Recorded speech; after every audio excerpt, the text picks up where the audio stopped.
அனைவருக்கும் வணக்கம். இன்னைக்கு நம்ம ஸ்டாட்டிஸ்டிக்கல் டெஸ்ட்டில் வந்து பார்த்தீங்க அப்படின்னா நம்ம எஸ்பிஎஸ்எஸ்ல பவர் அனாலிசிஸ் வந்து எப்படி பண்ணலாம் அப்படின்றத வந்து பார்ப்போம்.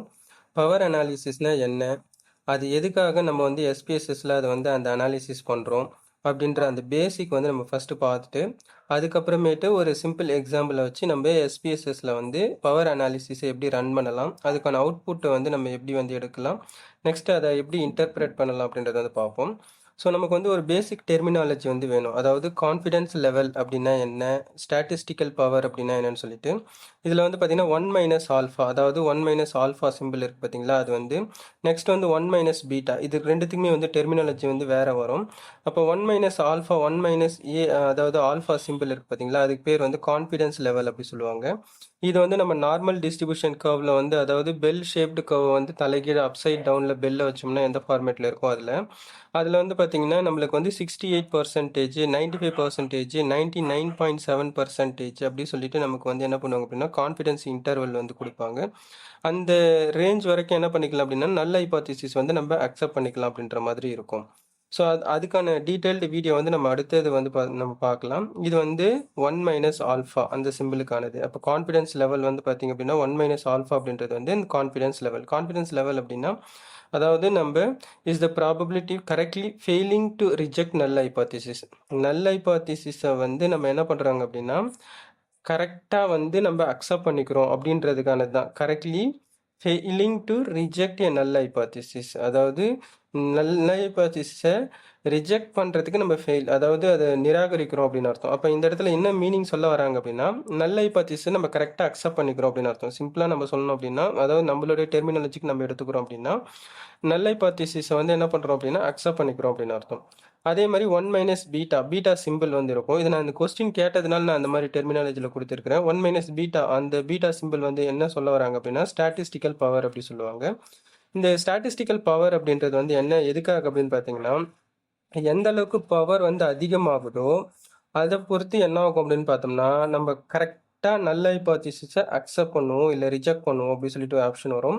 அதே மாதிரி வந்து பார்த்தீங்கன்னா கரெக்டாக நம்ம ஆல்டர்னேட்டிவ் ஹைபாத்திசிஸை அக்செப்ட் பண்ணுவோம் இல்லை ரிஜெக்ட் பண்ணுவோம் அப்படின்ற கேட்டகரிஸ்க்கு வந்து ஒரு கரெக்டான டிசிஷனை வந்து எடுக்கிறதுக்கு பர்ஃபெக்டாக வந்து நம்ம என்ன பண்ணுறோம் அப்படின்னா எடுக்கிறதுக்கான டிசிஷனுக்கு தான் வந்து பார்த்தீங்கன்னா இந்த பவர், ஸ்டாட்டிஸ்டிக்கல் பவர் அனாலிசிஸ் வந்து ரொம்ப முக்கியம். இந்த ஆல்ஃபா வந்து பார்த்தீங்கன்னா அதாவது கான்ஃபிடன்ஸ் லெவல் வந்து நம்ம தனியாக அனாலிசிஸ் பண்ண வேண்டிய அவசியம் கிடையாது. ஏன்னா அது நம்ம பேசிக்காக வந்து ஹைபாத்திசிஸ் நம்ம டெஸ்டிங்கு ஃப்ரேம் பண்ணும்போது நம்ம என்ன பண்ணிவிடுவோம் அப்படின்னு பார்த்தீங்கன்னா சிக்னிஃபிகன்ஸ் லெவல் வந்து 0.05, இல்லை ஏதாவது எக்ஸ்பெரிமெண்டல் இல்லை மெடிக்கல் பர்பஸ்க்காக இருக்குதுன்னா 0.01 அப்படின்றது வந்து நம்ம சிக்னிஃபிகன்ஸ் லெவல் வந்து ப்ராபபிலிட்டி வேல்யூ பி வேல்யூ வச்சு நம்மளால் என்ன பண்ணிப்போம் அப்படின்னா கான்ஃபிடன்ஸ் வேல்யூ வச்சு நம்ம கம்பேர் பண்ணி நம்ம எய்தர் ரிஜெக்ட் ஆர் அக்செப்ட் பண்ணிப்போம். அது வந்து நம்ம நார்மலாகவே நம்ம அனாலிசிஸ் பண்ணுறதுக்கு முன்னாடியே நம்ம அது வந்து டிட்டர்மைன் பண்ணிடுவோம். ஆனால் இந்த பவர் அனாலிசிஸ் அப்படின்றது வந்து பார்த்தீங்க அப்படின்னா நம்ம வந்து ஃபஸ்ட்டு ஒரு பைலட் ஸ்டடி மாதிரி நம்ம எடுத்துகிட்டு அந்த பைலட் ஸ்டடியில் ரெஸ்பாண்டண்ட்டை வந்து நம்ம இருக்கக்கூடியதை வச்சு நம்ம ரன் பண்ணி பார்க்கணும்.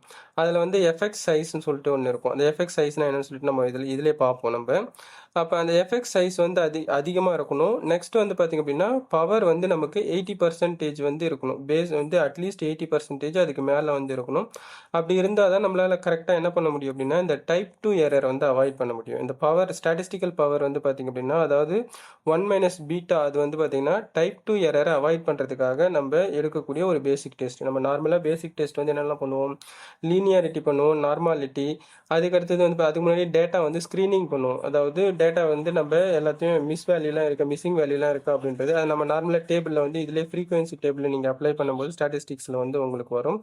அப்போ என்ன பண்ணுவோம், ரிலையபிலிட்டி, வேலிடிட்டி, அதுக்கடுத்து இந்த க்ரோன் பேட்ச் ஆல்ஃபா டெஸ்ட் ஒன்று போவோம். அது என்னென்னா ஸ்கேல் டெஸ்ட். அதாவது நம்ம இருக்கக்கூடிய ஸ்கேல் எல்லாத்தையும் கொஸ்டினை மெர்ச் பண்ணும்போது நம்மளுக்கு வந்து அது வந்து 80% வந்து நம்மளுக்கு வரணும். அப்படி இருந்ததுன்னா நம்மளுக்கு வந்து ஆல்மோஸ்ட் அப்போ மெர்ச் பண்ணும் போதும் நம்ம எத்தனை கொஸ்டினை மெர்ச் பண்ணுறோமோ அந்த கொஸ்டினை வச்சு நம்ம ஒரு கம்பைன்ட் அனாலிசிஸ் வந்து பண்ணிக்கலாம். ஏன்னா ஜென்ரலாக வந்து கொஸ்டின்ஸ் எல்லாமே ஒரு இப்போ சர்வீஸ் குவாலிட்டி எடுத்துக்கிறீங்கன்னா ஒரு 10 கொஸ்டின் வந்து இருக்குது அப்படின்னா சர்வீஸ் குவாலிட்டி ஸ்கேல் வந்து அது ஒவ்வொரு கொஸ்டினும் ஒரு வேரியபிளாக வச்சு நீங்கள் அனாலிசிஸ் பண்ணும்போது அது பெரிய அளவில் லென்த்தாக போயிட்டு இருக்கும். அப்போ அது சுருக்கி ஒரே தீமாக வைக்கணும் அப்படின்னும் போது அதுக்கு வந்து கண்டிப்பாக இந்த க்ரோன் பேட்ச் ஆல்ஃபா டெஸ்ட் வந்து யூஸ் பண்ணுவாங்க.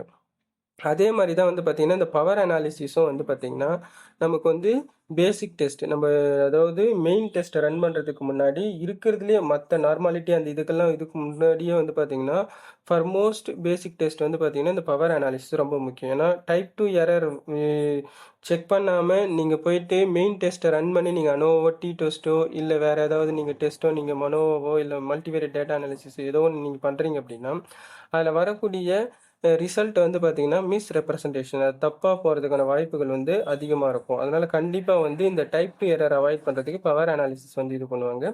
இதில் ஸ்டாட்டிஸ்டிக்ஸ்லேயே பவர் அனாலிசிஸ் ஒன்று இருக்கும். இல்லை இன்னொரு சாஃப்ட்வேர் வந்து ஜி பவர் அப்படி சொல்லிட்டு ஒரு சாஃப்ட்வேர் இருக்கும். அதுலயும் என்ன பண்ணுவாங்க அப்படின்னா ரன் பண்ணி வந்து பார்ப்பாங்க. ஸோ இப்போ நம்ம எஸ்பிஎஸ்எஸ்ல வந்து பவர் அனாலிசிஸ் என்ன பண்ணலாம் அப்படின்றத வந்து நம்ம பார்ப்போம். அப்போ நான் ஏற்கனவே சொன்ன மாதிரி தான் 1 மைனஸ் ஆல்ஃபான்றது வந்து கான்ஃபிடன்ஸ் லெவல், அதாவது 95% கான்ஃபிடன்ஸ் லெவல்னா அந்த 95% லெவலுக்குள்ளே சேஃபாக இருக்குன்னு அர்த்தம். அப்போ ஆல்ஃபா அப்படின்றதுக்கான மீனிங் வந்து பார்த்தீங்கன்னா டைப் 1 எரர். அதாவது இது ஆல்ஃபாக்கு வந்து ரெண்டு மீனிங் இருக்கும். ஒன்று சிக்னிஃபிகன்ஸ் லெவல் சொல்லுவாங்க. சிக்னிஃபிகன்ஸ் லெவல் நம்ம 95% கான்ஃபிடன்ஸ் லெவல் எடுத்துக்கிறோம்னா 5% வந்து சிக்னிஃபிகன்ஸ் லெவல். அந்த சிக்னிஃபிகன்ஸ் லெவல் 0.05 வந்து என்ன அப்படின்னா எரர் சொல்லலாம். இன்னொன்று வந்து பார்த்தீங்கன்னா டைப் 1 எரர் அப்படி சொல்லலாம். அப்போ பாருங்கள், ஒரே இது வந்து பார்த்தீங்கன்னா ஒவ்வொரு கான்டெக்ஸ்ட்டுக்கு ஏற்ற மாதிரி அது மீனிங் வந்து மாறிக்கிட்டே இருக்கும் ஸ்டாட்டிஸ்டிக்ஸை பொறுத்த வரைக்கும். அப்போ அந்த 0.05 அதை வந்து இன்னும் நீங்கள் வந்து நார்மல் டிஸ்ட்ரிபியூஷன் கர்வில் வந்து பார்க்குறீங்கன்னா 95% வந்து பார்த்தீங்கன்னா அது ரெசிடியூவல்ஸ்னு சொல்லுவாங்க. அப்போ ரெசிடியூவல்ஸ் அப்படின்னும் போது பார்த்தீங்க அப்படின்னா எரர் வேல்யூ அந்த 5% வந்து 2.5% மைனஸ்லையும் 2.5% வந்து ப்ளஸ்லையும் வரும். அப்போ அந்த ஆல்ஃபா வந்து என்ன சொல்லுவாங்க அப்படின்னா டைப் 1 எரர் அப்படி சொல்லுவாங்க. அப்போ பீட்டா அப்படின்றது வந்து பீட்டா சிம்பிள் இருக்குது பார்த்தீங்களா, இந்த பீட்டா சிம்பிள் வந்து பார்த்தீங்கன்னா டைப் 2 எரர். அப்போ இந்த டைப் 1 எரரை அவாய்ட் பண்ணுறதுக்கு தான் நம்ம இந்த கான்ஃபிடன்ஸ் லெவல் 1 மைனஸ் ஆல்ஃபா அப்படின்றது வந்து கான்ஃபிடன்ஸ் லெவல் பர்ஃபெக்டாக இருக்குதுன்னு அர்த்தம். அப்போ அதேமாதிரி 1 மைனஸ் பீட்டா அப்படின்றது வந்து ஸ்டாட்டிஸ்டிக்கல் பவர் அப்படின்னு அர்த்தம். அப்போது அந்த பீட்டா எரர் அப்படின்றது வந்து டைப் 2 எரர். இதுக்கு வந்து பர்சன்டேஜ் கிடையாது. பீட்டா எரருக்கு வந்து நம்மளுக்கு பர்சன்டேஜ் இவ்வளோ அப்படின்றது கிடையாது. அப்போ இந்த பீட்டா எரர் வந்து பார்த்தீங்கன்னா பீட்டான்றது வந்து டைப் 2 எரர். இது வந்து ரன் பண்ணி பார்த்ததுக்கு அப்புறமேட்டு தான் நமக்கு வந்து வரக்கூடியது. அப்போ நம்ம என்ன பண்ணுறாங்க, 1 மைனஸ் ஆல்ஃபான்றது கான்ஃபிடன்ஸ் லெவல், 1 மைனஸ் பீட்டான்றது வந்து பார்த்தீங்கன்னா ஸ்டாட்டிஸ்டிக்கல் பவர் 80% வந்து அட்லீஸ்ட் இருக்கணும். அப்போ ஆல்ஃபான்றது வந்து டைப் 1 எரர், பீட்டா அப்படின்றது வந்து டைப் 2 எரர். ஸோ இப்போ இந்த பேஸ் வந்து நமக்கு தெரியணும். அதுக்கு அடுத்தது வந்து பார்த்தீங்க அப்படின்னா பவர் அனாலிசிஸ்க்கான ப்ரொசீஜர் என்ன, எதுக்காக யூஸ் பண்ணுறாங்க அப்படின்றத பார்ப்போம். அடுத்தது நம்மளுக்கு வந்து இந்த எஃபெக்ட் சைஸ்னால் என்னன்னு சொல்லிட்டு பார்க்கணும். எஃபெக்ட் சைஸ் அப்படின்றது வந்து பார்த்தீங்கன்னா real difference in the world. அதாவது நம்ம ஸ்டாட்டிஸ்டிக்கலில் ஒரு ரிசல்ட் இருக்கும், ரியாலிட்டியில் ஒரு பிஸ்னஸில் வந்து என்ன பண்ணுறாங்க அப்படின்னா அட்வர்டைஸ்மெண்ட்டுக்கு வந்து டிவி ஆடு, டிஜிட்டல் ஆடு கொடுக்குறாங்கன்னு வச்சுக்கோங்க. நார்மல் டிவி ஆடு, சோஷியல் மீடியா ஆடுன்னு வச்சுப்போம். ரெண்டுத்துக்குமான டிஃபரன்ஸ் வந்து ரியாலிட்டியில் அந்த கம்பெனி வந்து அதாவது ஃபேஸ் பண்ணும்போது அந்த ரியல் சுச்சுவேஷன்ஸில் வந்து பார்த்திங்கன்னா டிஃபர் ஆகும். அப்போ ரெண்டுத்தையும் அதாவது original difference with statistical result ரெண்டுத்தையும் வந்து பார்த்திங்க அப்படின்னா செக் பண்ணி பார்க்கும்போது நம்மளுக்கு வந்து வரக்கூடியது வந்து எஃபெக்ட் சைஸ்னு. இப்போ ரியல் டிஃபரன்ஸ் வந்து இருக்கக்கூடியதுக்கு பேர் வந்து பார்த்திங்க அப்படின்னா எஃபெக்ட் சைஸு. இதோட டீட்டெயில் வந்து என்னன்னு சொல்லிட்டு பார்க்கலாம்.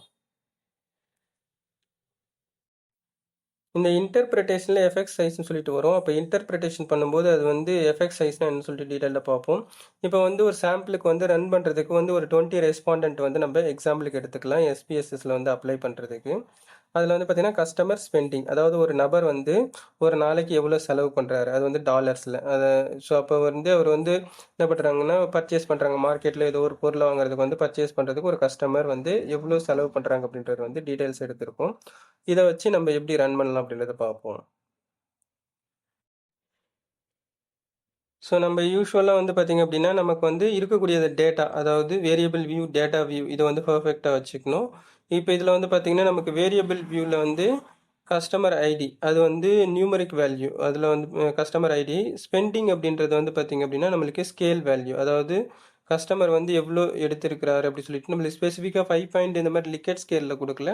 அவங்க ஏதாவது என்ன பண்ணுறாங்க அப்படின்னா ஸ்கோர் வேல்யூ வச்சுருப்பாங்க, 1 to 100, 1 to 50 அந்த மாதிரி சொல்லிட்டு அந்த ஸ்கோர் வேல்யூவில் அவங்க கொஸ்டின் வச்சு கலெக்ட் பண்ணியிருக்கிறதா நம்ம எடுத்துப்போம். ரியாலிட்டியில் நீங்கள் என்ன பண்ணுவீங்க அப்படின்னா 10 ஸ்கேலு, 50 ஸ்கேலு, 100 ஸ்கேல் அந்த மாதிரி சொல்லிட்டு ஒரு ஸ்கேல் ஆஃப் மெஷர்மெண்ட் வந்து வச்சுருப்பாங்க. அதை வச்சு அது வந்து வரும். அப்போ இந்த இந்த இடத்துல வந்து பார்த்திங்க அப்படின்னா நம்ம ஒரே ஒரு அதாவது ஒரு கஸ்டமர்ஸ் வந்து எவ்வளோ ஸ்பெண்ட் பண்ணுறாரு அப்படின்னு சொல்லிட்டு, அதாவது ஒரு கம்பெனியில் வந்து ஒரு கஸ்டமர் எவ்வளோ செலவு பண்ணுறாங்க அப்படின்றத வந்து அனாலிசிஸ் பண்ணுறதா வச்சுப்போம். இப்போ இதில் வந்து பார்த்திங்க அப்படின்னா நம்மளுக்கு வந்து பவர் அதாவது நம்ம இந்த ஸ்டாட்டிஸ்டிக்கல் பவரோட வேல்யூ வந்து 80%க்கு மேலே வரணும்.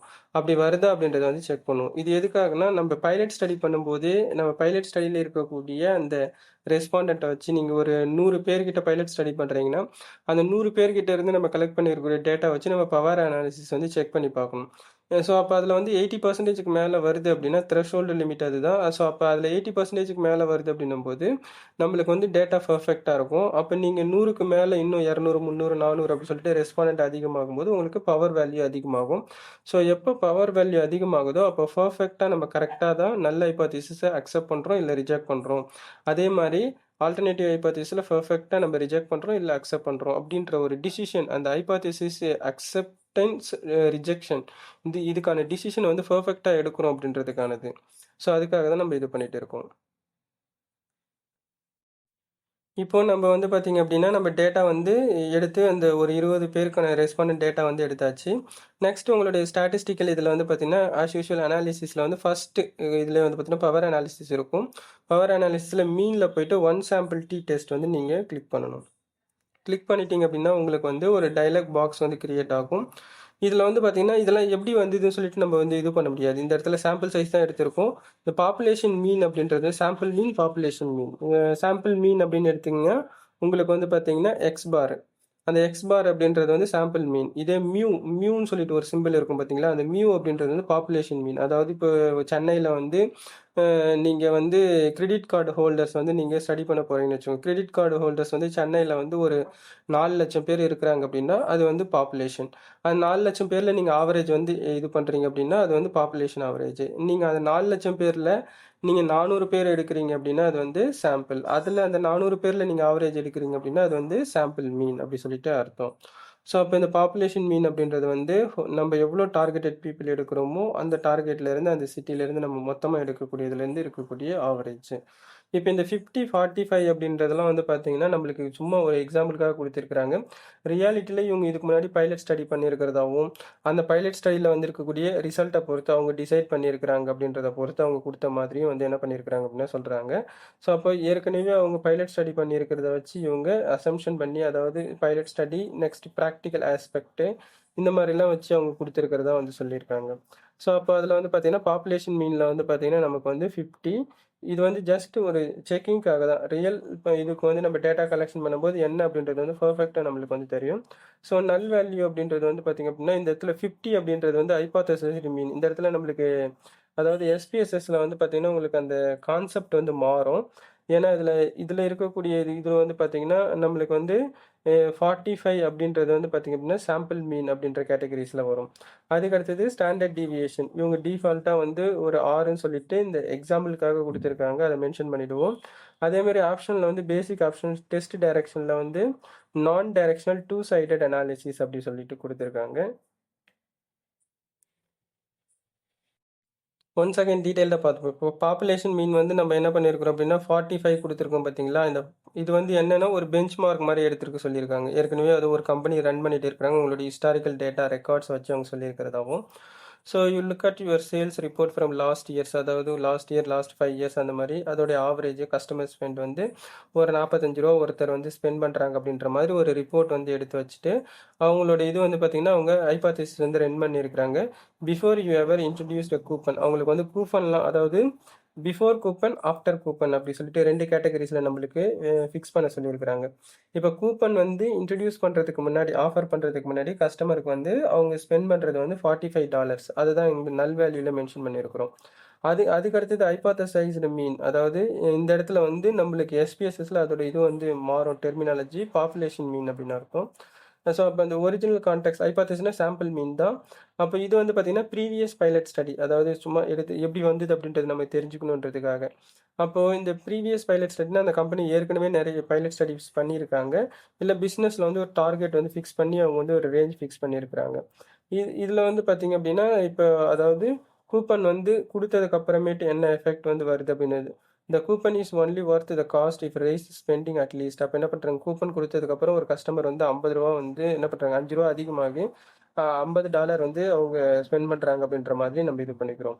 So this is effect you are looking for. அதாவது நம்ம என்ன பண்ணுறோம் அப்படின்னா, இந்த கூப்பன் இருக்குது பார்த்தீங்களா, கூப்பன் கொடுக்கறதுக்கு முன்னாடி நம்மளுக்கு வந்து $45 ஒரு கஸ்டமர் வந்து ஸ்பெண்ட் பண்ணுறாங்க. கூப்பன் கொடுத்ததுக்கு அப்புறமேட்டு $5 வந்து அதிகமாக ஸ்பெண்ட் பண்ணுறாங்க ஒரு கஸ்டமர். அப்போ ரியாலிட்டியில் வந்து என்ன பண்ணுறாங்க, $5 வந்து அதிகமாகுது. அப்போ இதுதான் வந்து எஃபெக்ட் சைஸ் அப்படின்ட்டு சொல்லிட்டு. அப்போ ரியாலிட்டியில் எப்படி மாறுது அப்படி சொல்லிட்டு. அடுத்தது இந்த பாப்புலேஷன் ஸ்டாண்டர்ட் டீவியேஷன் 6 வந்து என்னன்னு சொல்லிட்டு கொடுத்துருக்குறாங்க. இது வந்து நாய்ஸ், அதாவது எவ்வளோ ஸ்ப்ரெட் ஆகுது அப்படி சொல்லிட்டு. அதாவது ஸ்டாண்டர்ட் டீவியேஷன் அப்படின்றது வந்து பார்த்தீங்கன்னா, நார்மலாக ஒரிஜினல் பாப்புலேஷன் ஆவரேஜில் இருந்து ப்ளஸ் ஆர் மைனஸ் வந்து என்ன ஆகும் அப்படின்னா, ஒரு ஸ்டாண்டர்ட் டீவியேஷன் 2 ஸ்டாண்டர்ட் டீவியேஷன் அந்த மாதிரி ப்ளஸ் ஆர் மைனஸில் வந்து விலகிறதுக்கான வாய்ப்பு இருக்கும். ஏன்னா ஒரிஜினல் டேட்டாவுக்கும் நம்ம சாம்பிள் டேட்டாவுக்கும் கண்டிப்பாக வந்து வித்தியாசம் வரும். அப்போ என்ன ஆகும் அப்படின்னா, மைனஸ் ப்ளஸில் வந்து என்ன ஆகும் அப்படின்னா, நம்மளுக்கு கூட குறைய வந்து செய்யும். இதான் வந்து ஸ்டாண்டர்ட் டீவியேஷன். அதாவது how far our actual data spread out from the இல்லை stand out spread out from the average population ஆவரேஜில் இல்லை சாம்பிள் ஆவரேஜில் இருந்து அந்த டைரக்ஷன் டயக்னல் கோட்லேருந்து எவ்வளோ விலகி இருக்குது அப்படின்றது தான் ஸ்டாண்டர்டு. ஸ்டாண்டர்டைசேஷன் அப்படின்றது வந்து பார்த்தீங்கன்னா, அதாவது எதுக்காக ஸ்டாண்டர்டைசேஷன் ஃபிக்ஸ் பண்ணுறாங்க அப்படின்னா, ப்ளஸ் ஆர் மைனஸ் வந்து ஒரே டைரக்ஷனில் வந்து வரணும் அப்படின்றதுக்காக நம்ம ஸ்டாண்டர்ட் டிவியேஷன் வந்து இது பண்ணுறோம். அதுக்காக தான் இந்த ஸ்கொயர் ரூட் ஆஃப் வேரியன்ஸ் வந்து யூஸ் பண்ணுறோம். அப்போ இது வந்து நாய்ஸ், அதாவது எவ்வளோ வந்து எரர் பேசிஸில் வருது, அதாவது நம்மளுடைய எக்ஸ்பெக்டட் வேல்யூக்கும் ஒரிஜினல் வேல்யூக்கும் எவ்வளோ டிஃபரன்ஸ் வருது அப்படின்ற மாதிரி நம்ம செக் பண்ணுறது. இதையும் நம்ம வந்து அடுத்த வீடியோஸில் வந்து பார்க்கலாம். நாய்ஸ்னால் என்ன, அதுக்கடுத்து ரெசிடியூவல்னால் என்ன, எரர்னா என்ன, மூணுத்துக்குமான டிஃபரெண்ட் வந்து எப்படி நம்ம ஐடென்டிஃபை பண்ணலாம் அப்படின்றத அடுத்து வரக்கூடிய வீடியோஸில் நம்ம பார்ப்போம். அதே மாதிரி இந்த பவர் அனாலிசிஸ் அப்படின்றது வந்து பார்த்தீங்க அப்படின்னா, எப்போ இது பண்ணணும் அப்படின்னு பார்த்தீங்கன்னா, ஸோ எந்த ஆர்டரில் நம்ம பவர் அனாலிசிஸ் அப்படின்ற கான்செப்ட் வரும்னு பார்த்தீங்கன்னா, லிட்ரேச்சர் ரிவ்யூ நம்ம இது பண்ணுவோம். Fast record, first look at hold data. நம்ம இதுக்கு முன்னாடி நம்ம வந்து ஒரு ரியலாக ஒரு கம்பெனி நீங்கள் ரன் பண்ணிட்டே இருக்கிறீங்க அப்படின்னா, ஏற்கனவே வந்து ஒரு கஸ்டமர் எவ்வளோ செலவு பண்ணுறாங்க அப்படின்றது இது பண்ணணும். நெக்ஸ்ட் வந்து ஒரு பைலட் ஸ்டடி. அப்போ என்ன பண்ணுறாங்க, இன்னும் ஸ்மால் பைலட் ஸ்டடி வந்து ரன் பண்ணிவிட்டு அந்த பைலட் ஸ்டடியில் இருக்கக்கூடிய டேட்டா வச்சு தான் நம்ம பவர் அனாலிசிஸ் பண்ணுற மாதிரி இருக்கும். அதுக்கு அடுத்தது வந்து பார்த்தீங்க அப்படின்னா, ஏன் வந்து நம்ம ரியல் டேட்டா கலெக்ஷனுக்கு அப்புறமேட்டு பைலட் ஸ்டடியை வச்சு நம்ம பவர் அனாலிசிஸ் பண்ணுறோம் அப்படின்னா, நம்ம ஃபர்ஸ்ட் அசியூம் பண்ணிப்போம் டைப் 1 எரர் வராதுன்னு சொல்லிட்டு. இப்போ நான் வந்து 20 ரெஸ்பாண்டன்ட் வச்சு நான் டைப் 1 எரர் வந்து டைப் 2 எரர் வந்து வராது நான் கன்ஃபார்ம் பண்ணிட்டேன் அப்படின்னா, எனக்கு அதுக்கப்புறமேட்டு 20 ரெஸ்பாண்டன்ட்டுக்கு மேலே நான் என்ன பண்ணுவேன், ஒரு 30 40 சொல்லிட்டு நான் எவ்வளோ இன்க்ரீஸ் ஆகணும், என்னுடைய பவர் வேல்யூ வந்து adding more and more samples respondent the power will automatically increase. அப்போ என்ன ஆகும், எஃபெக்ட் சைஸ் வந்து ஓரளவுக்கு ஓகே ஆகிடுச்சு. பவர் வந்து என்ன ஆகுது அப்படின்னா இன்க்ரீஸ் ஆகிட்டே இருக்கும். இப்போ 80%க்கு மேலே வந்துடுச்சு அப்படின்னா கிராஜுவலாக கொஞ்சம் கொஞ்சமாக நான் வந்து ரெஸ்பாண்டன்ட் வந்து அதிகப்படுத்திட்டே இருக்கும்போது எனக்கு வந்து பவர் வேல்யூ அதிகமாகிட்டே இருக்கும். அப்போ எனக்கு ஃபேவராக தான் வந்து எனக்கு டைப் 2 எரர் வந்து வரதுக்கான வாய்ப்பு வந்து குறைஞ்சிக்கிட்டே வரும் அப்படின்னு இருக்கும். ஸோ அதை வந்து கன்ஃபார்ம் பண்ணிக்கிறதுக்காக தான் இது வந்து என்ன பண்ணுறாங்க அப்படின்னா, இந்த பவர் அனாலிசிஸ் வந்து பண்ணுறாங்க. இதே வந்து பார்த்தீங்க அப்படின்னா, நம்ம டேட்டா கலெக்ஷனுக்கு அப்புறமேட்டு நீங்கள் பவர் அனாலிசிஸ் இது பண்ணுறீங்க அப்படின்னா, அது வந்து மீனிங்லெஸ் ஆகும். அந்த நேரத்தில் வந்து நம்ம போஸ்ட் டாக் அனாலிசிஸ் வந்து நம்ம பண்ணி அதை வந்து கன்ஃபார்ம் பண்ணுற மாதிரி இருக்கும். இந்த போஸ்ட் டாக் அனாலிசிஸ் என்னன்றதையும் நம்ம அடுத்து வரக்கூடிய வீடியோஸில் வந்து பார்ப்போம். So if your result aren't significantly you will not know if the coupon truly failed or, அதாவது நம்ம வந்து ரியல் எஃபெக்ட் வந்து நமக்கு தெரியணும். அதாவது எஃபெக்ட் சைஸ் அப்படின்றது தான் வந்து ரியல் எஃபெக்ட். அப்போ ஒரு கம்பெனி வந்து என்ன பண்ணுறாங்க, கூப்பன் இன்ட்ரடியூஸ் பண்ணுறதுக்கு முன்னாடி ஒரு கஸ்டமர் $45 வந்து செலவு பண்ணுறாங்க. கூப்பன் இன்ட்ரடியூஸ் பண்ணதுக்கப்புறம் ஒரு கஸ்டமர் வந்து $50 வந்து செலவு பண்ணுறாங்க. அப்போ அந்த மாதிரி அப்போ கூப்பன் இன்ட்ரடியூஸ் பண்ணதுக்கப்புறமேட்டு கண்டிப்பாக கஸ்டமருடைய ஸ்பெண்டிங் அதிகமாக இருக்குது. அப்போ ரியல் எஃபெக்ட் வந்து இருக்குது அப்படின்றத வந்து இங்கே இப்போவே அந்த பைலட் ஸ்டடியில் நம்ம கன்ஃபார்ம் பண்ணிப்போம்.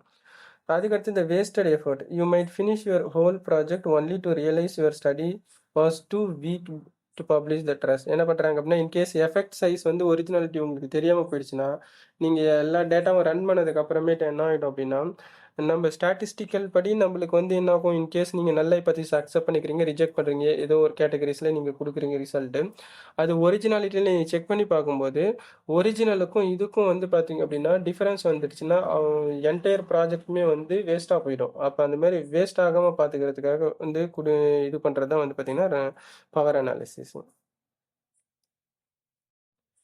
அடுத்தது வந்து பார்த்தீங்கன்னா, நம்மளுடைய டைலாக் பாக்ஸில் வந்து பார்த்தீங்கன்னா, பிளாட் அப்படி சொல்லிட்டு ஒரு ஆப்ஷன் இருக்கும். அதை கிளிக் பண்ணிட்டீங்க அப்படின்னா, அதில் வந்து power estimation versus sample size, அதை வந்து அதாவது இந்த பேசிக் வந்து நம்ம பேசிக்காக நம்ம பிளாட் ஆப்ஷனில் நம்ம என்னென்னலாம் செலக்ட் பண்ணலாம் அப்படின்றது வந்து range of sample size lower boundary வந்து பார்த்தீங்கன்னா எக்ஸாம்பிளுக்கு வந்து 10, அப்பர் பவுண்டரி வந்து 100. அதாவது நான் வந்து 20 சாம்பிள் ரெஸ்பாண்டன்ட் வந்து கிட்ட எடுத்திருக்கிறேன். எனக்கு வந்து மினிமம் வந்து அதாவது அனாலிசிஸில் வந்து இன்கேஸ் என்னுடைய சாம்பிள் சைஸ் வந்து 10ல இருந்து 100 வரைக்கும் இன்க்ரீஸ் ஆயிடுச்சுன்னா அதோடைய ஃப்ளோ ஆஃப் சார்ட் வந்து எனக்கு இந்த ஃப்ளாட் வந்து டேபிள் எப்படி வரும் அப்படின்னா நான் 20 ரெஸ்பாண்டன்ட்டுக்கு நான் எடுத்து நான் என்னோட பவர் அனாலிசிஸ் 80க்கு மேலே இருக்குது. இன்கேஸ் 20க்கு பதிலாக 10 ரெஸ்பாண்டண்ட்டாக இருந்தாங்கன்னா எவ்வளோ வந்திருக்கிறதுக்கு வாய்ப்பு இருக்கும் அதை பேஸ் பண்ணி அந்த 100 ரெஸ்பாண்டன்ட் ஆகுதாங்கன்னா எப்படி வரும். அப்போ இன்கேஸ் நான் 100க்கு மேலே நான் வரும்போது இன்கேஸ் அதிகமாகுமா கான்ஸ்டன்ட் ஆகுமா அப்படின்னு சொல்லிட்டு பார்ப்பாங்க. ஒரு சர்டைன் லிமிட்டுக்கு வரைக்கும் இன்க்ரீஸ் ஆகும். இப்போ 18 போது 20 ரெஸ்பாண்டன்ட்டுக்கே வந்து 80% மேலே வந்துடுச்சுன்னா அதுக்கப்புறம் மேக்ஸிமம் 100 அவ்வளோதான். அப்போ நீங்கள் என்ன பண்ணுவீங்க, இன்கேஸ் வந்து ஒரு 50 ரெஸ்பாண்டன்ட் வரும்போது 100 வந்து ரீச் ஆயிடுச்சு, ஓரளவுக்கு ஃப்ளாட் ஆயிடுச்சுன்னா அதுக்கப்புறம் நீங்கள் எவ்வளோ ஆட் பண்ணாலும் அந்த பவர் வந்து கான்ஸ்டன்ட்டாக அப்படியே நின்றுடும். ஒரு 95ல் வந்து நின்றுச்சுன்னா அப்போ என்ன ஆகும் அப்படின்னா நீங்கள் சாம்பிள் சைஸ் ஆட் பண்ணிக்கிட்டே போனீங்கன்னா உங்களுக்கு பவர் வந்து குறையாமல் கான்ஸ்டண்ட்டாக வந்து ஒரு சர்டைன் லிமிட்டில் வந்து ஸ்டே ஆகிடுச்சுன்னா அதை வச்சு நீங்கள் பர்ஃபெக்டாக வந்து ரிசல்ட் கொடுக்க முடியும். டைப் 2 எரரை வந்து அவாய்ட் பண்ணிவிட்டு பர்ஃபெக்டாக நீங்கள் வந்து இந்த ஹைபாத்திசிஸ் டெஸ்டிங் வந்து பர்ஃபெக்டாக பண்ண முடியும் அப்படின்னு அர்த்தம். இது வந்து ஒரு பேஸ் அனாலிசிஸ் அப்படின்னு பார்த்தீங்கன்னா கண்டிப்பாக இது வந்து பேஸ் அனாலிசிஸ் தான். Usually ton before your collect your final data. நீங்கள் ஃபைனல் டேட்டா கலெக்ட் பண்ணுறதுக்கு முன்னாடி பைலட் ஸ்டடி கலெக்ட் பண்ணிவிட்டு அந்த பைலட் ஸ்டடியோட வேல்யூ வச்சு நீங்கள் ரன் பண்ணி பார்க்கணும். And ensure your sample size is large enough. உங்களுக்கு போதுமான்னு சொல்லிட்டு செக் பண்ணி பார்க்கணும். இன்கேஸ் நீங்கள் வந்து ஒரு 800 ரெஸ்பாண்டன்ட் கிட்ட நீங்கள் கலெக்ட் பண்ண போகிறீங்க அப்படின்னா நீங்கள் ஒரு ஆல்ரெடி நீங்கள் பைலட் ஸ்டடி வச்சு ஒரு 100 பேர்கிட்ட ரன் பண்ணி உங்களுக்கு அது பார்த்துட்டிங்க அப்படின்னா அதை வச்சு அதுக்கப்புறம் நான் 800 வந்து நான் என்ன பண்ணுறோம் அப்படின்னா ரெஸ்பாண்டன்ட் கலெக்ட் பண்ணும்போது என்னோட பவரோட வேல்யூ வந்து 80% மேலே இருக்கும். எஃபெக்ட் சைஸும் வந்து என்ன ஆகும் அப்படின்னா ஒரு 50% மேலே இருந்தாலே அக்செப்டபிள் தான். எஃபெக்ட் சைஸ்க்கு ஒரு த்ரெஷோல்டு லிமிட் இருக்குது. அதில் வந்து பார்த்தீங்கன்னா 20க்கு கீழே போகக்கூடாது. மேக்ஸிமம் நார்மலி ஐடியலி அக்செப்டட் வந்து பார்த்தீங்கன்னா 50 அபவ் 50லேருந்தே அக்செப்ட் பண்ணிப்பாங்க நம்மளுடைய மார்க்கெட்டிங் சோசியல் சயின்ஸ் கேட்டகரிஸில். அதுக்கடுத்தது இசிட் மேஜர் டெஸ்ட். இது வந்து மேஜர் டெஸ்ட் கிடையாது, பேசிக் டெஸ்ட். ஆனால் கன்ஃபார்ம் இதை வந்து செக் பண்ணதுக்கப்புறமேட்டு தான் நம்ம வந்து மெயின் டெஸ்ட்டே வந்து லைக் அனோவா, டி டெஸ்ட் இதெல்லாம் வந்து ரன் பண்ண முடியும். நெக்ஸ்ட் வந்து பவர் அனாலிசிஸ் எதுக்காக பண்ணுறோம், அவாய்ட் டைப் 2 எரர். அதாவது இந்த பீட்டா எரரை வந்து அவாய்ட் பண்ணுறதுக்காக இது பண்ணுறாங்க. பவர் வந்து கம்மியாக இருக்குது அப்படின்னா நம்ம தப்பாக ஜட்ஜ் பண்ணிவிடுவோம். அதாவது நம்ம அக்செப்ட் பண்ண வேண்டிய நல்ல ஹைபோதீசிஸ் வந்து தப்பாக ரிஜெக்ட் பண்ணிவிடுவோம், இல்லை அக்செப்ட் பண்ண வேண்டிய ஆல்டர்னேட்டிவ் ஹைபோதீசிஸ் தப்பாக ரிஜெக்ட் பண்ணுவோம். இந்த மாதிரி நிறைய காம்பினேஷன்ஸில் வந்து நம்ம பண்ணிவிடுவோம். அப்போ அதனால் வந்து என்ன பண்ணுறாங்க அப்படின்னா பவர் அனாலிசிஸ் வந்து நம்ம ரன் பண்ணி பார்க்கணும். இந்த பவர் அனாலிசிஸ் வந்து கண்டிப்பாக before main data collection pilot ஸ்டடியில் பண்ணணும். திரும்பவும் அதுக்கப்புறமேட்டு நீங்கள் மெயின் டேட்டா கலெக்ட் பண்ணிட்டதுக்கு அப்புறமேட்டு நீங்கள் பவர் வந்து செக் பண்ணணும். ஏன்னா அந்த டைமில் எப்படி வந்து எஃபெக்ட் இருக்குது. இப்போ நீங்கள் 100க்கு வந்து ரெஸ்பாண்டண்ட்டுக்கு பவர் வந்து 80%க்கு மேலே இருக்கலாம். அப்போ ரியாலிட்டிலே நீங்கள் ஒரு 800 ரெஸ்பாண்டன்ட் கிட்ட நீங்கள் கலெக்ட் பண்ணும்போது அந்த டைமில் வந்து வேரி ஆகிறதுக்கான வாய்ப்பு வந்து இருக்கும். உங்களுக்கு வந்து இருக்கக்கூடிய டேட்டா வந்து ஏன்னா இந்த 100 ரெஸ்பாண்டண்ட்டை வச்சு நீங்கள் 800 ரெஸ்பாண்டண்ட்டுக்கு ஜெனரலைஸ் பண்ண முடியாது, அதை அப்படியே ரெப்ரசன்ட் பண்ண முடியாது. அதனால் அந்த டைமு இன்னொரு தடவை நீங்கள் என்ன பண்ணணும் அப்படின்னா பவர் அனாலிசிஸ் 800 ரெஸ்பாண்டண்ட்டுக்கு வச்சு நீங்கள் டேட்டா வச்சு நீங்கள் என்ன பண்ணணும் அப்படின்னா திரும்பியும் ரன் பண்ணி அதை கன்ஃபார்ம் பண்ணிக்கணும். எந்த சீக்வன்சிங் ஆர்டரில் வந்து ஃபஸ்ட்டு வருது அப்படின்றத பார்ப்போம். நீங்கள் வந்து இப்போ டேட்டா வந்து நீங்கள் இது பண்ணுறீங்கன்னு வச்சுக்கோங்க. பைலட் ஸ்டடி வந்து ஒரு 100 ரெஸ்பாண்டன்ட் கிட்டேருந்து கலெக்ட் பண்ணுறீங்க அப்படின்னா ஃபஸ்ட்டு டேட்டா கிளீனிங். அது டேட்டா கிளீனிங்னா ஏதாவது மிஸ்ஸிங் வேல்யூலாம் இருக்குன்னா அவுட்லயர்ஸ் அதிகமாக எக்ஸ்ட்ரீமாக யாராவது நெகட்டிவாக பாசிட்டிவாக கொடுத்துருக்குறாங்கன்னா அதெல்லாத்தையும் நம்ம இது பண்ணிவிட்டு டேட்டா டிரான்ஸ்ஃபர்மேஷன் அதாவது நார்மாலிட்டி டெஸ்ட்டில் வந்து நார்மாலிட்டி இல்லைன்னா டேட்டா டிரான்ஸ்ஃபர்மேஷன் நம்ம பண்ணுவோம். டேட்டா டிரான்ஸ்ஃபர்மேஷன் பண்ணுறது எப்படின்றது நம்ம அதுக்கடுத்து வரக்கூடிய வீடியோஸில் வந்து பார்க்கலாம். இந்த மிஸ்ஸிங் வேல்யூலாம் எப்படி அவுட்லயர்ஸ்லாம் எங்கே இருக்குது அப்படின்றத செக் பண்ணுறதுக்கு வந்து எஸ்பிஎஸ்எஸ்ல அனாலிசிஸில் டிஸ்கிரிப்டிவ் ஸ்டாட்டிஸ்டிக்ஸில் ஃப்ரீக்வன்சிஸில் போயிட்டு நம்ம செக் பண்ணுவோம். அதாவது நம்ம 20 ரெஸ்பாண்டன்ட் கொடுத்துருக்குறேன், அதில் வந்து எனக்கு 2 ரெஸ்பாண்டன்ட் வந்து டேட்டா கொடுக்கல, அவைலபிளில் இல்லை அப்படின்னா 18 பேர் இருக்கிறாங்கன்னா 2 பேர் மிஸ்ஸிங் அப்படின்னு சொல்லிட்டு வரும். இப்போ 800 டேட்டா அப்படின்னும் போது அதில் எவ்வளோ மிஸ் ஆயிருக்கு, வேல்யூ வந்து மிஸ் ஆயிருக்கு அப்படின்றத வந்து செக் பண்ணுறதுக்கு. அப்போ இந்த மாதிரி மிஸ்ஸிங் வேல்யூலாம் செக் பண்ணுறதுக்கு இது பண்ணிவிட்டு அதை நம்ம ஃபில்அப் பண்ணணும். ஃபில்அப் பண்ணுறதுக்கு வந்து டேட்டா இம்புட்டேஷன் இதெல்லாம் நம்ம பண்ணுவோம். அதுக்கு அடுத்தது நார்மாலிட்டியில் வந்து நான் நார்மாலிட்டி ஆகிடுச்சுன்னா அதை திருப்பி நார்மாலிட்டி பண்ணுறதுக்கு டேட்டா டிரான்ஸ்ஃபர்மேஷன் வந்து நம்ம பண்ணுவோம். இன்கேஸ் டேட்டா டிரான்ஸ்ஃபர்மேஷன் நம்ம பண்ணியும், அதாவது டேட்டா டிரான்ஸ்ஃபர்மேஷன் அப்படின்னா கம்பைன்டு வேரியபிள் எஃபெக்ட் 2 வேரியபிள் எல்லாத்தையும் மெர்ஜ் பண்ணி ஒரு புதுசாக ஒரு வேரியபிள் வந்து நம்ம கிரியேட் பண்ணி நம்ம அதை நார்மலைஸ் பண்ண பார்ப்போம். அந்த மாதிரி பண்ணி பார்க்கும்போது அப்பவும் அதுவும் பண்ண முடியல அப்படின்னா நம்ம என்ன பண்ணுவோம் அப்படின்னா நான் பாராமெட்ரிக் டெஸ்ட் வந்து போயிடுவோம். நான் பாராமெட்ரிக் டெஸ்ட்டில் போயிட்டு நம்ம அதை ரன் பண்ணி நம்ம பார்ப்போம். ஸோ அதெல்லாம் வந்து ஒரு ஆப்ஷன். அதாவது நம்மளுக்கு வந்து ஒரிஜினலில் நார்மாலிட்டி டெஸ்ட் இந்த கேஎஸ் டெஸ்ட்டு சஃபிரோ இந்த டெஸ்ட் எல்லாம் நம்ம பண்ணி பார்க்கும்போது நம்மளுக்கு அதில் பர்ஃபெக்டாக வந்து என்ன பண்ணணும் அப்படின்னா பி வேல்யூ வந்து சிக்னிஃபிகன்ஸ் வேல்யூட அதிகமாகணும். இன்கேஸ் இல்லாமல் போயிடுச்சுன்னா நம்ம என்ன பண்ணுவோம் அப்படின்னா நான் பாராமெட்ரிக் டெஸ்ட்டுக்கு வந்து போயிடுவோம். ஸோ இதெல்லாம் வந்து பேசிக்கு. அதே மாதிரி இது எதுக்காக சொல்ல வரேன் அப்படின்னா இதே பேட்டர்னில் வந்து நம்மளுக்கு பவர் அனாலிசிஸும் ஒரு பேஸ் அப்படின்னு சொல்லிட்டு சொல்கிறதுக்காக எக்ஸ்ப்ளனேஷன் கொடுத்துட்டு இருக்கேன்.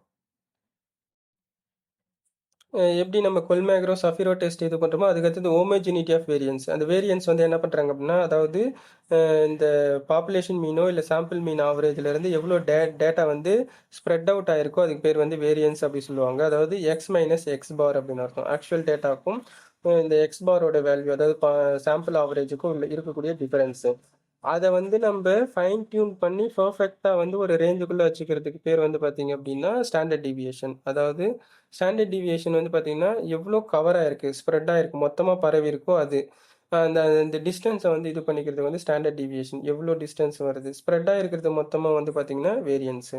ஸோ திரும்ப எக்ஸ்ப்ளனேஷன் பண்ணுறேன். வேரியன்ஸ் அப்படின்றது எவ்வளோ ஸ்ப்ரெட் ஆயிருக்கு அப்படின்றது வந்து இதே வந்து பார்த்தீங்கன்னா ஸ்டாண்டர்ட் டிவியேஷன் வந்து எவ்வளோ விலகி இருக்குது அப்படின்னு அர்த்தம். ப்ளஸ் ஆர் மைனஸில் எவ்வளோ விலகி இருக்குது அப்படின்றது. ஸோ அப்போ இந்த ஹோமோஜினிட்டி ஆஃப் வேரியன்ஸ்னால் எவ்வளோ ஒரு டேட்டா வந்து பாப்புலேஷன் மீன்லேருந்து சாம்பிள் மீன் அந்த ஆவரேஜ்லேருந்து மியூலேருந்தோ இல்லை எக்ஸ்பார்லேருந்தோ டேட்டா நம்ம ஆக்சுவல் டேட்டா விலகி இருக்கும்போது அது வந்து பார்த்தீங்கன்னா ஒரே லைனியாரிட்டியில் 2 சைடு நீங்கள் கோடு போடுறீங்கன்னா ஒரே டைரக்ஷனில் இப்போ நீங்கள் வந்து தடகளத்தில் வந்து ஓடுறாங்கன்னு வச்சுப்போம். ஒரு 5 பேர் வந்து வீரர்கள் வந்து ஓடிட்டே இருக்கும்போது அந்த அவங்களுக்கு என்ன கோடு கொடுத்துருக்காங்களோ அந்த கோட்டுக்கு நேராக ஒரே டைரக்ஷனில் ஓடுறாங்களா அதான் லைனியாரிட்டி அதே மாதிரி இருக்கணும். அப்போ நம்மளோட டேட்டா வந்து ஸ்ப்ரெட் ஆகிருக்கிறது வந்து ஒரே டைரக்ஷனில் ஸ்ப்ரெட் ஆகிருந்ததுன்னா நம்மளுக்கு வந்து அனாலிசிஸுக்கு பர்ஃபெக்டாக இருக்கும்.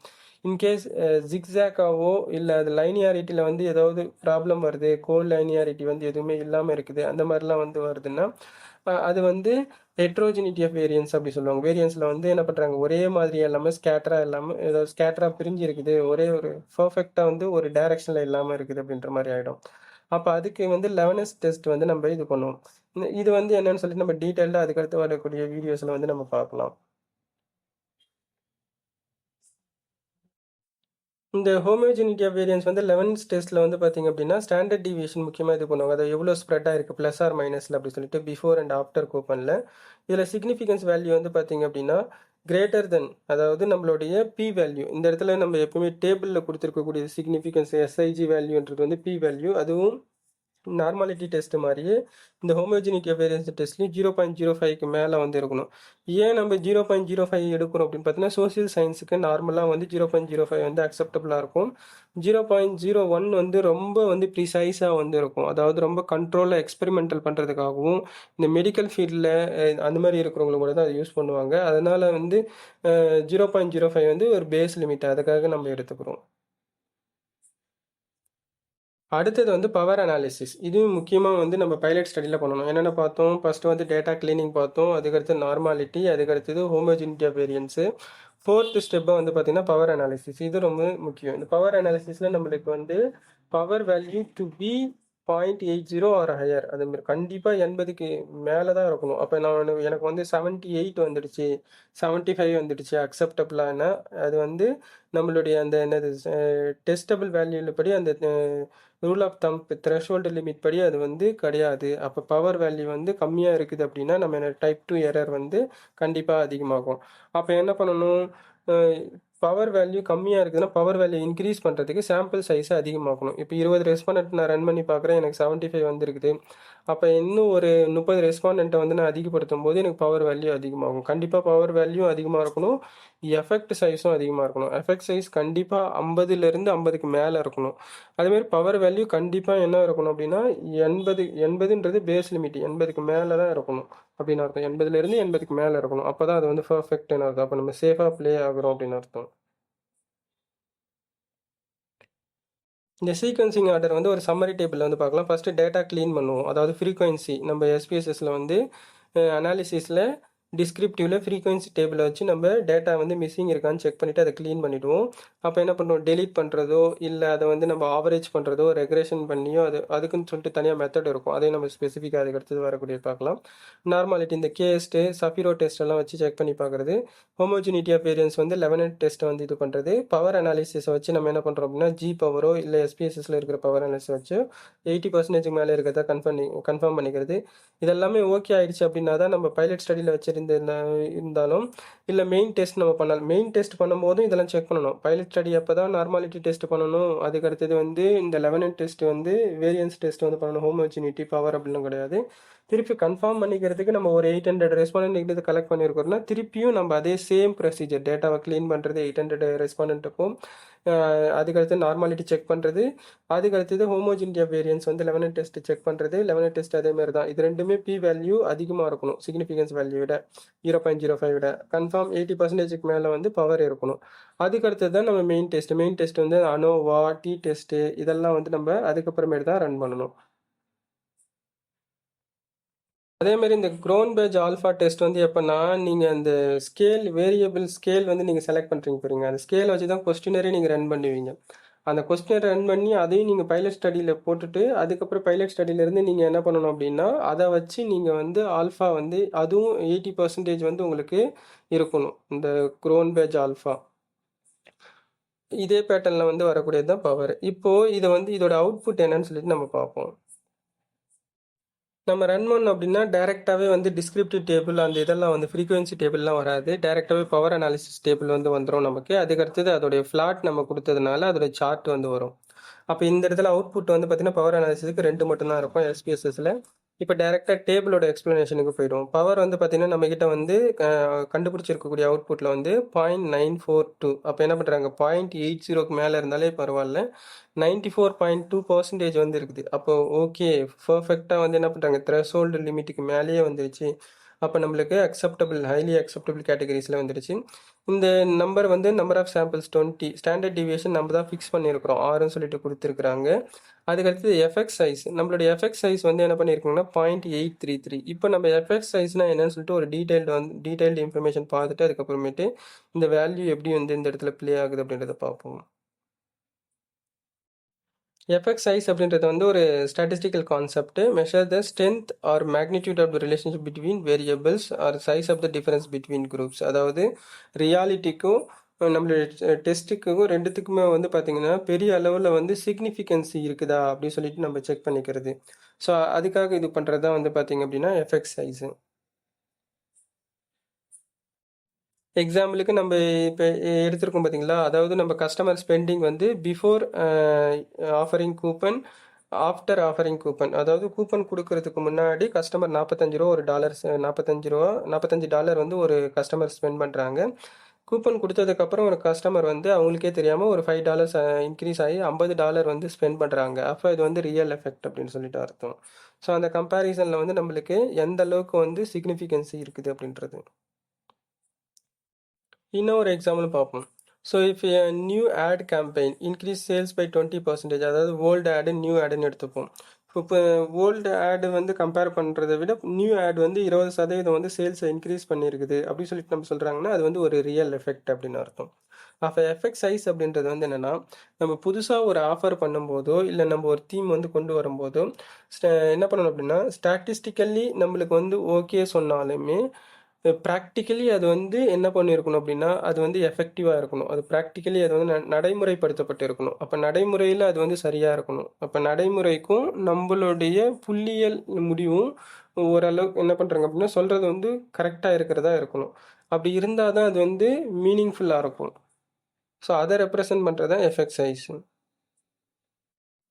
இந்த எஃபெக்ட் சைஸுக்குமே வந்து த்ரெஷோல்ட் லிமிட் வந்து இருக்கும். இதில் எஃபெக்ட் சைஸில் வந்து பார்த்தீங்கன்னா கோஹியன்ஸ் அதுக்கடுத்தது பியர்சன் கார்லேஷன் இந்த 2 டெஸ்ட் வந்து நம்ம இது பண்ணுவோம் எஃபெக்ட் சைஸ் வந்து செக் பண்ணுறதுக்கு. இந்த எஃபெக்ட் சைஸில் வந்து பார்த்திங்கன்னா நம்மளுக்கு ஒரு த்ரெஷோல்டு லிமிட் வந்துருக்குது.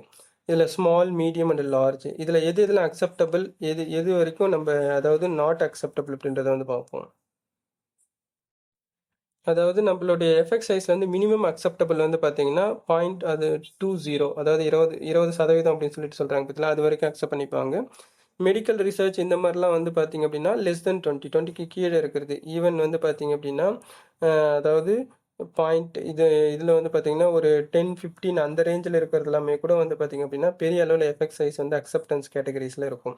இதே மார்க்கெட்டிங் பிஸ்னஸ் ரிலேட்டடாக நம்மளுடைய இது வந்து பார்த்தீங்கன்னா ஃபீல்டு ரிலேட்டடாக இருக்கிறதுல வந்து பார்த்தீங்கன்னா 50% 0.50 பேஸ் வந்து மினிமம் அக்செப்டபிள் ஆகும். அதுக்கு மேலே இருக்கிறது எல்லாமே வந்து நம்மளுக்கு ideally and normally and highly acceptable அப்படின்ற கேட்டகரிஸில் வந்துடும். ஸோ இப்போ இந்த த்ரெஷோல்டு லிமிட்டில் வந்து ஸ்மால் வந்து பார்த்தீங்கன்னா சம்வாட் அக்செப்டபிள் அப்படி, அதாவது ஹியூமன் ரிசோர்ஸ், மெடிசின் இந்த மாதிரி கேட்டகரிஸ்லாம் வந்து பார்த்தீங்க அப்படின்னா இந்த ஸ்மால் எஃபெக்ட் வந்து நமக்கு 0.20 அதில் வந்து நம்ம எடுத்துப்போங்க. ஏன்னா நம்மக்கிட்ட 2 டெஸ்ட் ரேஞ்ச் வந்து கொடுத்துருக்காங்க. இதை பியர்சன் டெஸ்ட் அப்படின்னா 0.10 வரைக்கும். இதே வந்து மீடியம் எஃபெக்ட் அப்படின்னு எடுத்துக்கிறாங்கன்னா இது வந்து பேஸ் தான். மீடியம் எஃபெக்டில் கோஹிசன்ட் இது வந்து பார்த்தீங்கன்னா அதோட டெஸ்ட்டை ரன் பண்ணி பார்க்கும்போது 0.50 வந்து அக்செப்டபிள். பியர்சனில் வந்து நீங்கள் எடுத்துக்கிறீங்க அப்படின்னா 0.30 வரைக்கும் நம்மளுக்கு வந்து நம்மளுடைய சோஷியல் சயின்ஸ் கேட்டகரிஸில் அக்செப்ட் பண்ணிக்கிறாங்க. லார்ஜ்லி அக்செப்டட் வந்து பார்த்தீங்கன்னா 0.80 வந்து ஹைலி அக்செப்டட் தான். ஸோ பியர்சனில் வந்து 0.50 வரைக்கும் நம்ம அக்செப்ட் பண்ணிக்கிறாங்க அப்படின்னு அர்த்தம். வெரி ஸ்மால், அதாவது 0.20க்கு கீழே போயிடுச்சு அப்படின்னா ரிஜெக்ட் பண்ணிடுவாங்க. அதேமாரி 0.10க்கு கீழே போயிடுச்சு அப்படின்னாலும் நம்மளுக்கு வந்து பார்த்தீங்கன்னா அந்த எஃபெக்ட் சைஸ் வந்து இன்எஃபெக்டிவாக இருக்குது, பெரிய அளவில் இல்லை அப்படின்னு, அது நாட் அக்செப்டபிள் கேட்டகரிஸில் வந்துடுச்சு அப்படின்னு இருக்கும். அப்போ ஜென்ரலாக நம்ம எடுத்துக்கிறோம் அப்படின்னா எஃபெக்ட் சைஸ் வந்து கண்டிப்பாக 0.50க்கு மேலே இருந்தது, 0.50 அதுக்கு மேலே இருந்தனாலே சேஃபர் ஜோனில் இருக்கிறோம். 0.80 அப்படின்னாலே ஹைலி அக்செப்டட் கேட்டகரிஸில் வந்துடுச்சு அப்படின்னு இருக்கும். இந்த பவர் அனாலிசிஸ் எதுக்காக யூஸ் பண்ணுறோம்? We use this to avoid guess work. அதாவது அசம்ஷன் இது ஆகும் அப்படி சொல்லிட்டு இல்லாமல் கன்ஃபார்ம் பண்ணிக்கிறதுக்காக நம்ம வந்து பவர் அனாலிசிஸ் வந்து இது பண்ணுறோம்.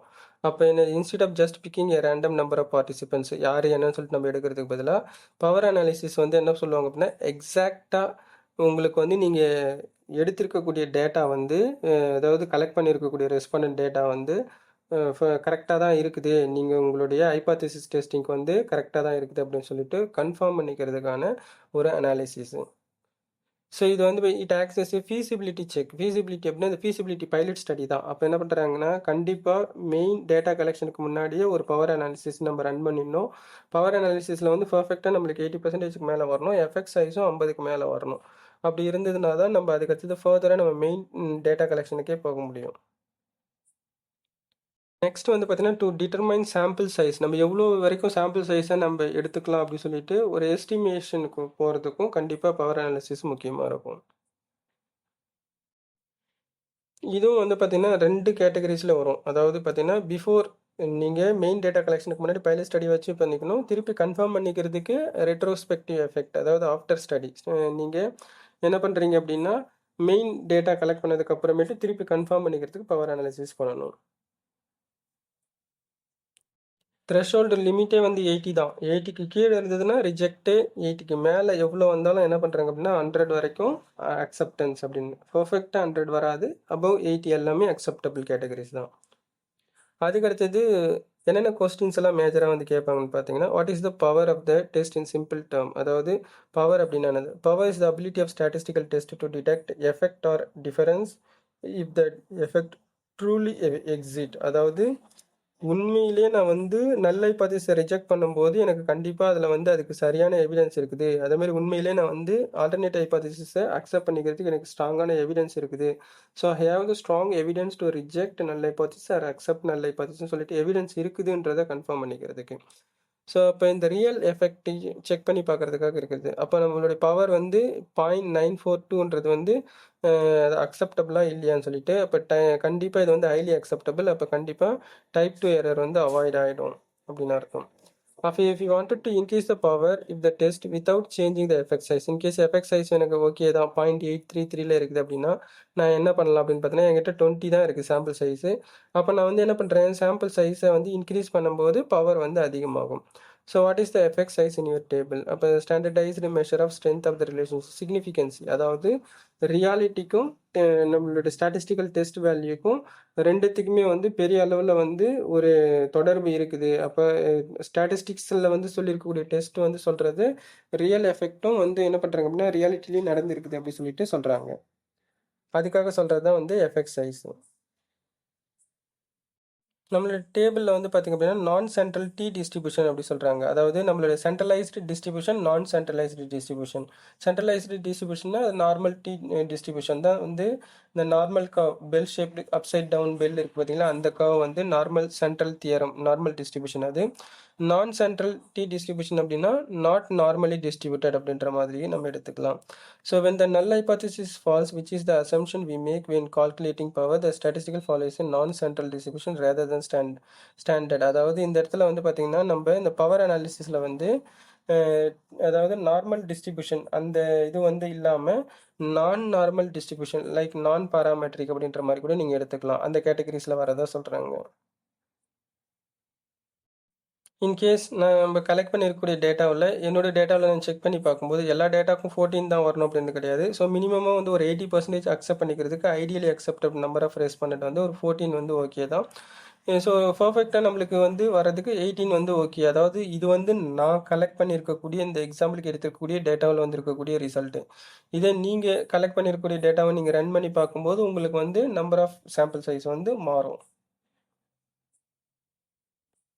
அதாவது மினிமம் ரிக்வயர்டு சாம்பிள் சைஸ் வந்து 80% அச்சீவ் பண்ணுறதுக்கு எவ்வளோன்றது நீங்கள் இன்கேஸ் 100 பேர்கிட்ட கலெக்ட் பண்ணுறீங்க, அந்த டேட்டா வச்சு செக் பண்ணி பார்க்கும்போது நான் 20 டேட்டாவில் செக் பண்ணி பார்க்கும் மினிமம் ரிக்வயர்டு சாம்பிள் சைஸ் வந்து 14 இருந்தால் ஓகே அப்படி சொல்லிட்டு ரிசல்ட்டை வச்சு சொல்லுது.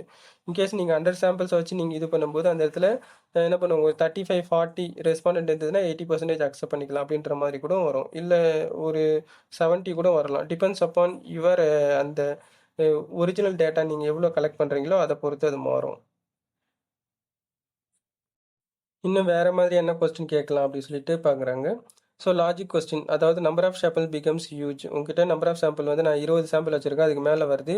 Even tiniest most meaningless difference become statistically significance. In case statistically சிக்னிஃபிகன்ஸில் வந்து கண்டிப்பாக பவர் வேல்யூ வந்து 0.05 விட அதிகமாக இருக்கணும். அந்த இடத்துல இன்கேஸ் பவர் வேல்யூ கம்மியாக இருக்குது அப்படின்னா அது வந்து அந்த நேரத்தில் எப்படி ஆகும் அப்படின்னு சொல்லிட்டு கேட்குறாங்க.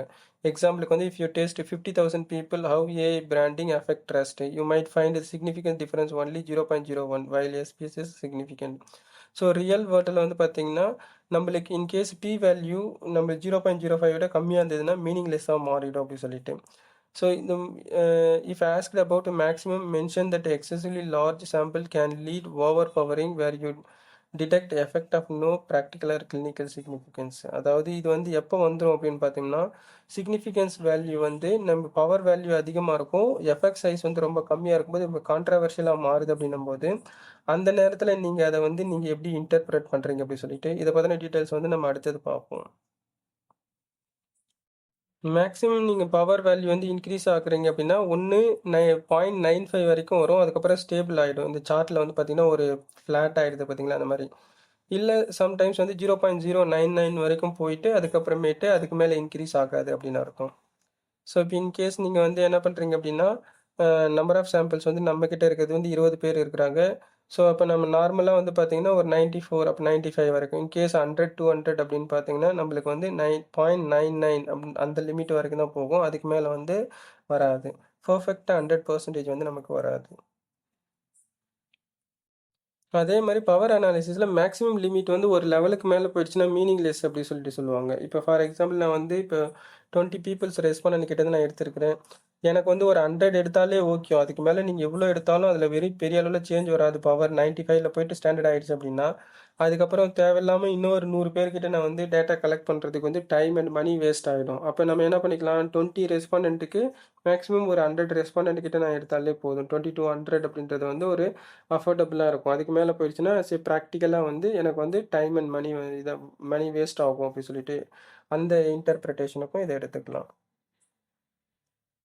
அதே மாதிரி நம்மளோட டேபிளில் சிக்னிஃபிகன்ஸ் வேல்யூ 0.05 சொல்லிட்டு இது வந்து கான்ஸ்டன்ட். அதாவது 0.05 வந்து நம்ம 95% கான்ஃபிடன்ஸ் அப்படின்னா 5% வந்து நம்மளுக்கு வந்து என்ன பண்ணுறாங்க அப்படின்னா எரர் வேல்யூ. அப்போது இது வந்து இன்கேஸ் வந்து இப்போ 0.05க்கு கீழே 0.0501 வச்சோம்னா ரொம்ப ஸ்ட்ரிக்டாக நம்ம பவர் வேல்யூ செக் பண்ணுற மாதிரி ஆகிடும். அது வந்து நம்ம மெடிக்கல் இந்த மாதிரி ரிசர்ச்சுக்கு தான் வந்து இதாகும். அப்போ அந்த இடத்துல நம்ம செக் பண்ணும்போது எஃபெக்ட் சைஸ் பவர் வேல்யூ வந்து ரொம்ப ஸ்ட்ரிக்டாக ஃபாலோ பண்ணுற மாதிரி வரும். அப்போ அதை இன்னும் கொஞ்சம் கடினப்படுத்துறதுக்காக இது பண்ணுறது. அப்போ ஜென்ரலாக நம்மளுடைய சோஷியல் சயின்ஸுக்கு 0.05 வந்து ஓகே அப்படின்ற மாதிரி. நம்ம இன்ட்ரொடக்ஷன் பார்ட்டில் படித்த மாதிரி தான் ஆல்ஃபா அப்படின்றது வந்து பார்த்தீங்கன்னா டைப் ஒன் எரரை வந்து ரெப்ரசென்ட் பண்ணோம். அப்போ 1 மைனஸ் ஆல்ஃபான்றது கான்ஃபிடன்ஸ் லெவல். கான்ஃபிடன்ஸ் லெவல் வந்து அந்த 95% கான்ஃபிடன்ஸ் லெவல் தான் வந்து 1 மைனஸ் ஆல்ஃபான்றது. அப்போ அந்த ரேஞ்சுக்குள்ளே டேட்டா மூவ் ஆகிட்டே இருக்குன்னா நல்ல ஹைபோதீசிஸ் அக்செப்ட் ஆகும். அந்த 95% கான்ஃபிடன்ஸ் லெவல்ஸை தாண்டி மைனஸில் 2.5%ஓ இல்லை ப்ளஸில் 2.5% நம்மளுக்கு வந்து டேட்டா வெளியில் வந்துடுச்சு அப்படின்னா அந்த கான்ஃபிடன்ஸ் லெவலை தாண்டி அந்த 5% ஆல்ஃபா வரும். ஆல்ஃபா அப்படின்றது வந்து எரர். அப்போ அந்த ஆல்ஃபா தான் சிக்னிஃபிகன்ஸ் எரர்னு அர்த்தம். அப்போ அந்த டைப் ஒன் எரர் இது வருதுன்னா த்ரெஷோல்டு லிமிட் அதுக்குள்ளே வரைக்கும் நம்ம ரன் பண்ணிக்கலாம் அப்படின்னு அர்த்தம். அப்போ அதை ரெப்ரசென்ட் பண்ணுறதுக்கு இது வந்து டைப் ஒன் எரருக்கு நம்ம ஆல்ரெடி ஃபிக்ஸ் பண்ணிவிடுவோம். அதனால் அது தனியாக அதுக்கு டெஸ்ட் எல்லாம் கிடையாது. டைப் டூ எரருக்கு தான் நம்ம வந்து என்ன பண்ணுறோம்னா பவர் அனாலிசிஸ் வந்து நம்ம ரன் பண்ணி பார்க்குறோம். So if you change the significance level 0.05லேருந்து 0.01 வரைக்கும் நீங்கள் இது பண்ணிட்டீங்கன்னா பவர் அனாலிசிஸ் ரொம்ப கடினமாக மாறிடும். அது வந்து ரொம்ப ஸ்ட்ரிக்டாக ஃபாலோ பண்ணுற மாதிரி ஆகிடும். அப்போ பவர் வந்து அந்த 80% அச்சீவ் பண்ணுறது நீங்கள் 0.01 த்ரெஷோல்டு லிமிட் வச்சுட்டிங்கன்னா 99.7% நீங்கள் இது பண்ணும்போது பவர் வந்து நீங்கள் அதுக்கு அதிகமாக நிறைய சாம்பிள்ஸ் வந்து நீங்கள் இது பண்ணுற மாதிரி இருக்கும், கேதர் பண்ணுற மாதிரி ஆகும். எஃபெக்ட் சைஸுக்கு வந்து அந்த ரியாலிட்டியில் வந்து உங்களுக்கு கண்டிப்பாக அதிகப்படுத்தி ஆகணும். அப்போ அது வந்து ப்ராக்டிக்கலி நாட் பாசிபிள் அப்படின்ற மாதிரி இருக்கிறதுனால சோசியல் சயின்ஸை பொறுத்த வரைக்கும் 0.05 வந்து ஒரு பேசிக் லிமிட் அப்படின்னு அர்த்தம். இதே நீங்கள் வந்து 0.10 10% எடுத்துக்கிறீங்க அப்படின்னா அது வந்து எக்ஸ்ப்ளோரேட்டரி ரிசர்ச் இந்த கேட்டகரிஸ்க்கு யூஸ் பண்ணிக்கலாம். இந்த ஆல்ஃபா வந்து 0.05 வந்து நம்மளுக்கு த்ரெஷோல்டு லிமிட்டு. அதே மாதிரி வந்து பார்த்தீங்கன்னா டைப் டூ எரர் வந்து பீட்டா வந்து 80% பீட்டான்றது வந்து எரரு. பீட்டா எரர்னா டைப் டூ எரரு. அப்போ அது வந்து 1 மைனஸ் பீட்டா அப்படின்றது வந்து 80% நம்மளுக்கு த்ரெஷோல்டு லிமிட்டு. அப்போ அந்த 0.20 இருக்குது பார்த்தீங்களா, அதாவது 0.20 அப்படின்னு எடுத்துக்கலாம். அதாவது 20%. அந்த 20% வந்து பீட்டா எரர் லிமிட்னு அர்த்தம். பீட்டா எரர் லிமிட்னா டைப் டூ எரர் லிமிட்னு எடுத்துக்கலாம். அப்போது டைப் டூ எரர் லிமிட்டில் வந்து 20% வரைக்கும் இருக்கலாம். அதுக்கு மேலே போயிடுச்சுன்னா நம்மளுக்கு வந்து என்ன ஆகும் அப்படின்னா டைப் டூ எரர் வந்து வந்துடும் அப்படின்னு அர்த்தம். இப்போ பீட்டா எரர் வந்து 0.20. இதே வந்து பார்த்தீங்க அப்படின்னா நம்மளுக்கு வந்து ஆல்ஃபா எரர் வந்து பார்த்தீங்க அப்படின்னா கான்ஃபிடன்ஸ் லெவல் எரர் வந்து பார்த்தீங்க அப்படின்னா நமக்கு 0.05 0.05 அப்படின்னு அர்த்தம்.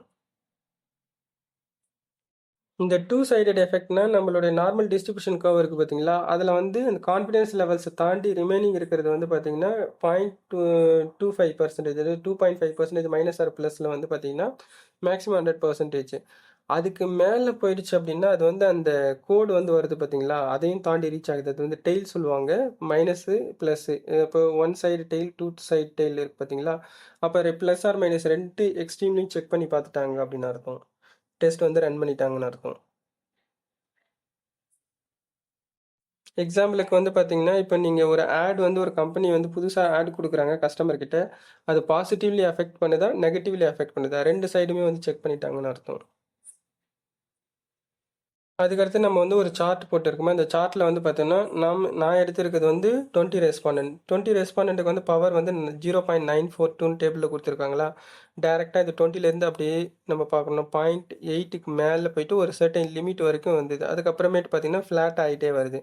அப்போ நான் ஒரு 30 ரெஸ்பாண்டன்ட் கிட்ட கலெக்ட் பண்ணும்போது கொஞ்சம் இன்க்ரீஸ் ஆகுது. 40 அதுக்கப்புறமேட்டு ஒரு 35 39 40 வர்றதுக்கு முன்னாடியே வந்து பார்த்தீங்கன்னா ஒரு 37 ரெஸ்பாண்டன்ட் கிட்ட வரும்போதே ஃப்ளாட் ஆயிடுச்சு ஆல்மோஸ்ட்.